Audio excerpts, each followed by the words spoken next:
is Francisco. My soccer background consists of being a former regional team Olympic development when I was in my 14s, 15s, and 16s, and even 17s.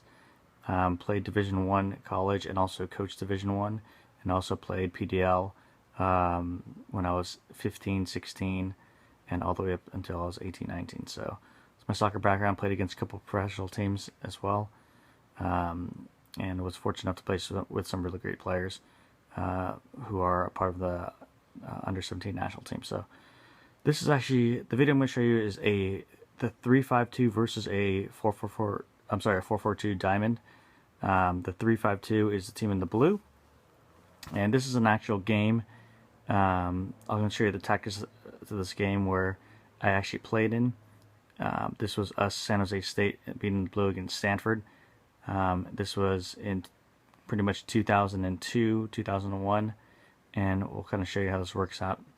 I'll show you kind of a video of exactly what both teams can do, both offensively and defensively, to attack each other and take advantages of each other. So I've already showed you videos of how 3-5-2 works and 4-4-2 works, so we'll go more into the tactics and details of stuff. These are things that I want to throw out there for people, because a lot of players and coaches, they don't learn this stuff unless you pay for it, and I like to give free advice. So here we go.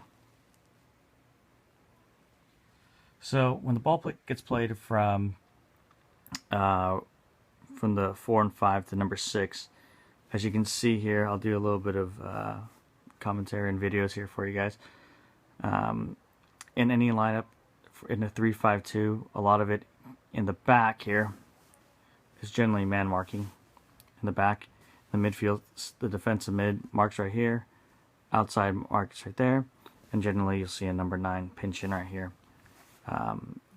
And what Stanford did really well against us, if you guys can look it up if you want to, but we lost 2-1 this game. But in one of the reasons why they scored their first goal and their second goal, and this is one way you can learn, is what they can do is they'll get the ball to the outside to number 6 or to their outside defender, number 3. And what they'll do is they try to create and this is universal throughout every game.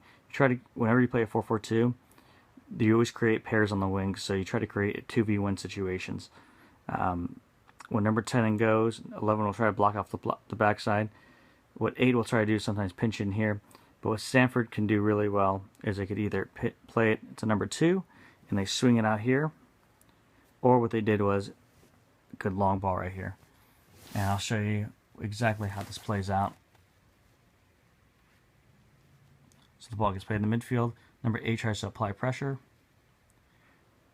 and the ball gets played out here. Now what this does is most coaches, including myself, we call this calling the change of point of attack. What that does is when teams apply pressure on you, what they want to do is, you see all these players kind of pitch in right here. What they try to do is deny time and space so they can win the ball in the midfield and go forward. When you change the point of attack from here to here, or all the way to the other side, it gives you an advantage. And what this does over here, as you can see as I'll play this next part, is you create 2v1 on the wings. So when you create this 2v1 on the wing, as you can see, number 3 against 7, or 3 and 7 can tag team right there. And what you'll see a lot of the times, the ball will get played to either 7, or you'll just see 7 just pull out up here. And number 9 has one of two things. They can either give up time and space where these players can kind of go forward and creep in, or at one point he'll have to commit and leave this guy out here. So, and this gives Red or Stanford extremely great attacking options. If he holds, he could play it here. And you see what a lot of teams do. They'll come and do that overlap, and then it still becomes a 2v1. If he goes and attempts to force him inside, it creates a triangle between a number 11 pinching in here and number 10 could make that in and outside run, which could be extremely dangerous. Or you see this here. So it creates great triangles, both for Stanford, and that's how they would score both their goals against us.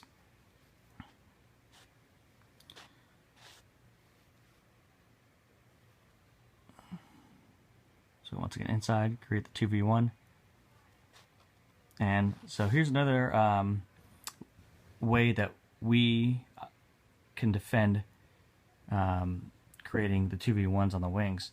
What you can do, and this is what we ended up doing, and this prevented a lot of things from happening, is as you can see, that your two forwards are marking the outside backs. And that does one of two things. It prevents these guys from attacking on the wings, and it gives the opposing team the very difficult option of playing long balls to their forwards and playing a short long right there, trying to get it out to the wings, or doing what Stanford was trying to do, which is try to dribble through the middle. And as you can see in the midfield, it can become an even match, a 3v3 in the midfield. The important thing too is for 8 to mark number 2 and take that out of the equation. Once that's done, 4 and 5, if most defenders aren't comfortable dribbling through the middle or even playing strong long balls, when you play a 3-5-2 with 2 marking backs as we did, you want those 2 marking backs to win everything in the air. And if they try to play a long ball, you'll win everything, especially on those second balls. So that's another good tactical thing you can do, and it really does take away the outside defenders coming forward and creating 2v1 situations. As you can see as well, it also creates an even match on both sides. There's 2v2 on both sides right here as well. So it gives your team a chance. 2v2s on the wings, and it creates a pretty even match in the midfield with a lot of little time and space in the midfield. And trust me, that's not a place where you want to lose the ball in the midfield in your own attacking third. So that's what you want to do. So 3v3. So we'll show what Stanford did and what most teams do when you play a 4-4-2 going against a 3-5-2 when they try and attack you. As you can see, the 4-4-2, it's zonal. You have a diamond in midfield. You try to push the team wide. You try to create a little time and space right here. And there's only a couple ways you can beat this. Try to obviously swing it back here. Long diagonal balls are the best ones, and number 4 can get in the attack. The long diagonal balls completely spreads out 5, 6, 4, and 3. And those are a lot of good options. But what they try to do is, like every other team does, deny time and space in the midfield to create chances, win the ball in midfield, and go forward.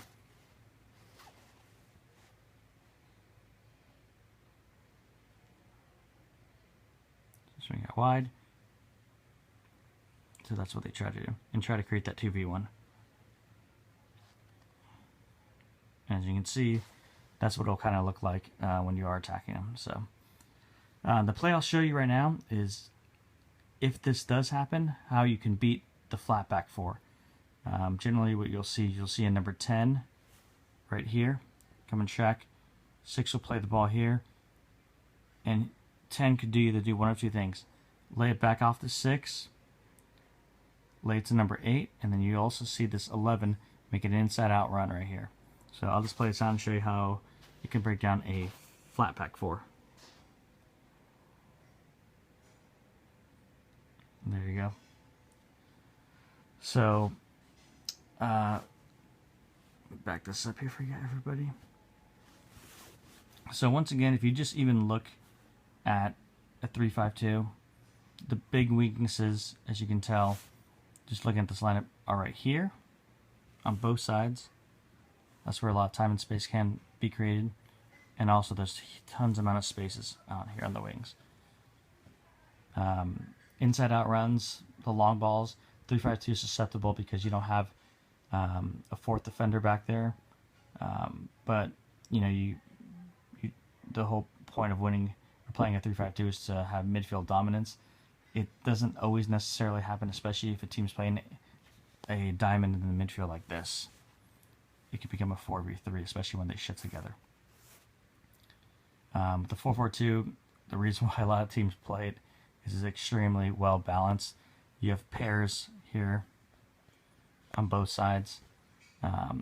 You have always 2 forwards against 3, so it's 2v3 up top.